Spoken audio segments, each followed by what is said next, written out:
ಚುನಾವಣಾ ಚದುರಂಗಕ್ಕೆ ಸ್ವಾಗತ. ನಾನು ರಾಘವೇಂದ್ರ ಗುಡಿ. ಚುನಾವಣಾ ಚದುರಂಗ ಅಂದ್ರೇ ಇಲ್ಲಿ ಆಟ. ಆ ಆಟ ಶುರುವಾಗಿರುವಂಥ ಸಂದರ್ಭ ಇದು.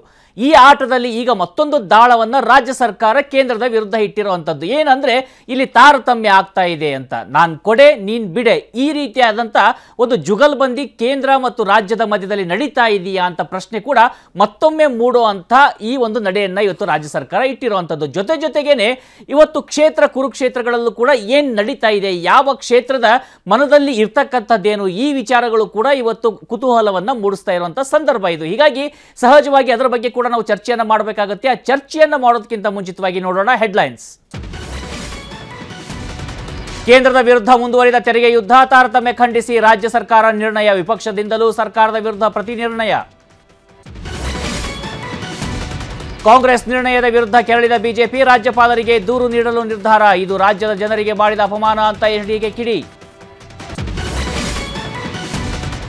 ಬಿಜೆಪಿ ಭದ್ರಕೋಟೆ ಕೊಪ್ಪಳದಲ್ಲಿ ರಂಗೇರಿದ ಎಲೆಕ್ಷನ್ ಕಾವು. ಕೇಸರಿ ಪಡೆಯಿಂದ ಕಣಕ್ಕಿಳಿಯಲು ಆಕಾಂಕ್ಷಿಗಳ ಪೈಪೋಟಿ. ರೆಡ್ಡಿ ಮೂಲಕ ಗೆಲುವು ಪಡೆಯಲು ಕಾಂಗ್ರೆಸ್ ಸ್ಕೆಚ್.